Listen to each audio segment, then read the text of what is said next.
This is Arts Alive. My name is Courtney Terry, and my guest today is Tabby Ivy. You are a Carleton artist, recently relocated from Montana, and you participated in the Art Harvest Studio Tour this past month. But I'm really excited. Today we're going to talk about your collaboration with a writer, and it's Damon Falk. Damon Falk, Between Artists. I've read some of the poems from the book, and I saw some of the artwork at your studio tour, and it's just such a cool, just the way that the words and your art connects is just so cool and so well done. How did you and Damon meet and get started on this creative adventure? It was totally happenstance, and as is indicated in the foreword to the book, the whole collaboration happened because of a fortuitous click, which is reference to the fact that Damon, who is a US-born writer but living currently in the far north of Norway, above the Arctic Circle, was on Facebook one day and saw some of my paintings posted on the website or the Facebook page of a gallery that represents me in Missoula, Montana. And he kept going back to my paintings, wondering who did these. So he found out. So I get a friend request through Facebook. And of course, I immediately question whether this is somebody phishing or a scam. Sure, as you do. But thankfully, I responded, and he told me a little bit about himself, and he wanted to share my paintings on Facebook. And so we became friends on Facebook, and then would exchange emails off and on. So fast forward maybe 6 months. This was back in 2018 when the first contact was made. Mm-hmm. And in 2019, in fall of that year, he had a play that was going to premiere in Spokane, Washington. He, in addition to being a poet, he's writes essays, he writes books, and he also is involved with the head of the drama department at Gonzaga, and they were producing this play. And I told my husband, we have to go see this. So we made the trip to Spokane, saw the play, which was fantastic, and I wrote about it on my Facebook page. And then the following week in the mail, or in email, I get this essay from him that talked about how my paintings affected him and how he reacted to them. And he thought perhaps I could use it because I had a show opening the next month in Whitefish, Montana. Mm-hmm. So, which I did use. It was lovely. It was a beautiful thing. We had it displayed. So then we started paying a little more attention to, wait a minute, you like my work, I like your work, you've written something, I do paintings. And around the same time, a museum in Kalispell, Montana had asked me if I would do a show in summer of 2022. Now this is in 2019. Mm-hmm. So it was a ways off. And I said, yeah, that sounds fabulous, but oh, by the way, I've met this writer in Norway and we want to work together, but not sure what that would be. But if you're up for it, I'd like to include him in the exhibition. Oh, cool. And so they said, go for it. So over the next 2 years, now, I don't know this person, right? I only have seen his play. I did meet him briefly at that play, but this was before we planned to do anything.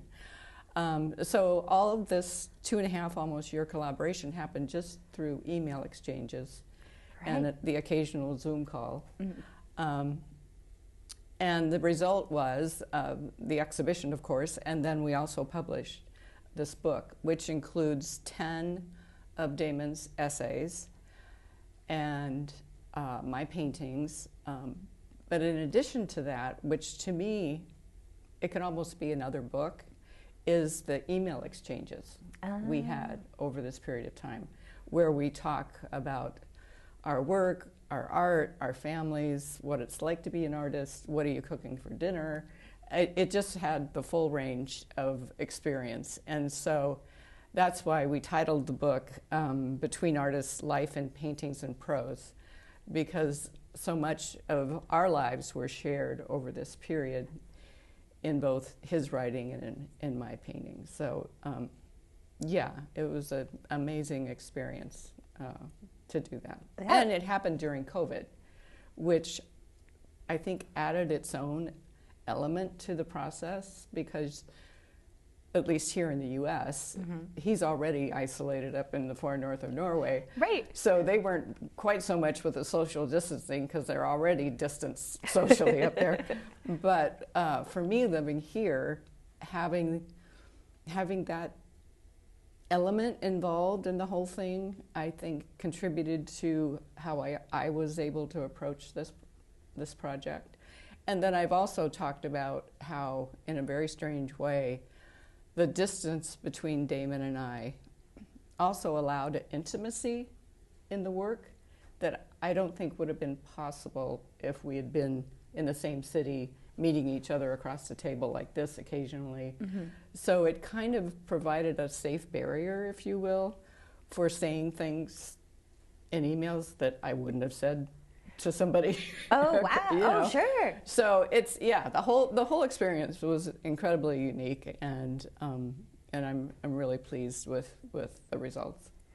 And when was the book published? The book was published in 2022, along with the exhibition. So the exhibition opened in June of 2022, and the book was available during the exhibition. And it sold out its first printing, and we reprinted it last year. So yeah, it's been fun. And was Damon able to be there for the exhibition? He was. He was able to make a trip in November of 2021 to meet the people at the museum, and also to we did a film, a 20-minute film that was shown during the exhibition as well. So we did some recording and some interviews in that during that trip that was able to be incorporated into the film. So and then he came back for the exhibition in June the following year.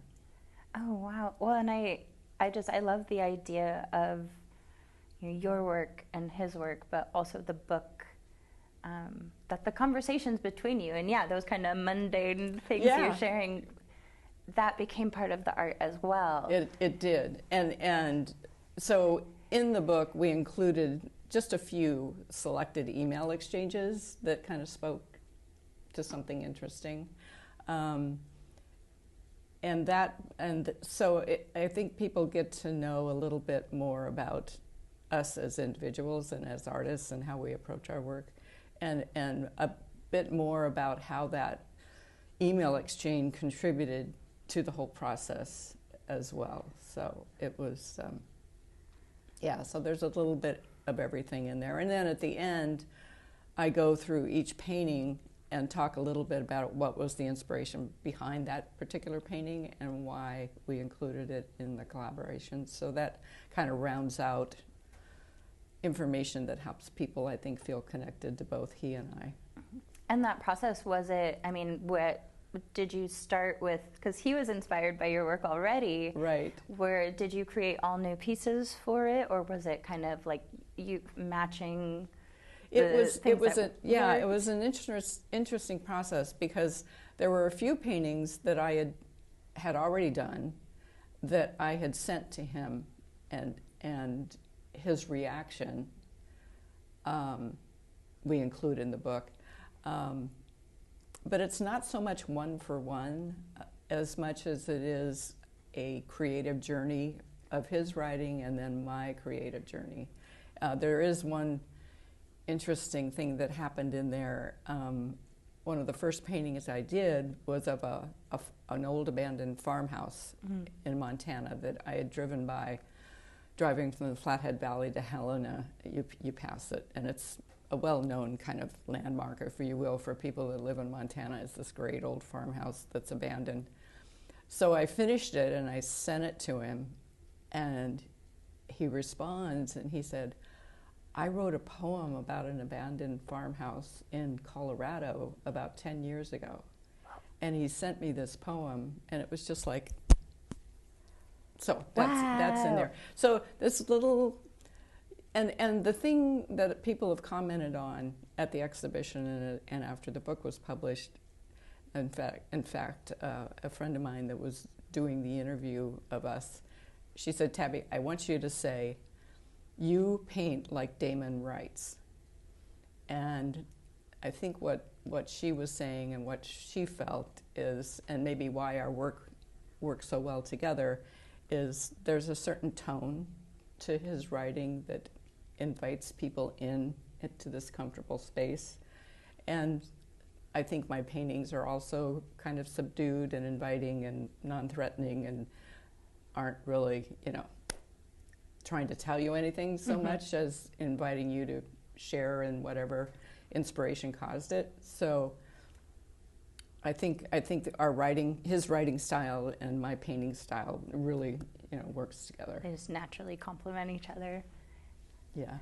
Wow, that's so exciting. And I mean, I like what you were saying about using email too, because it's when you think a lot about collaboration and the importance of having like the face, but at the same time, like emails, you can think about what you want to say before you send it. There's that kind of like delayed time to respond and think about things. Also, I imagine that there's some time differences between. And I think the time difference contributed to the whole, because there was basically a 8 or 9 hour time difference between Montana and Norway.